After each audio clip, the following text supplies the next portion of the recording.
হরে কৃষ্ণা, রাধে রাধে। আমার মিনি ব্লগে আপনাদের সবাইকে জানাই অনেক অনেক স্বাগত।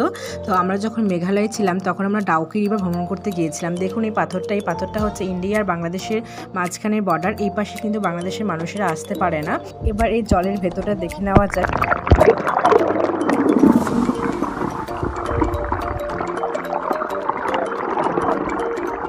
দেখতেই পেলে কতটা পরিষ্কার, জলটা একদম গ্রিনিশ কালার হয়ে গেছে, এতটা পরিষ্কার। এশিয়ার ক্লিনেস্ট রিভার বলে কথা।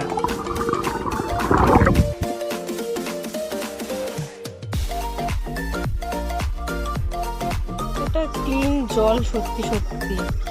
এখনই ভরলাম এই জলটা এখান থেকে, একদম ক্লিন।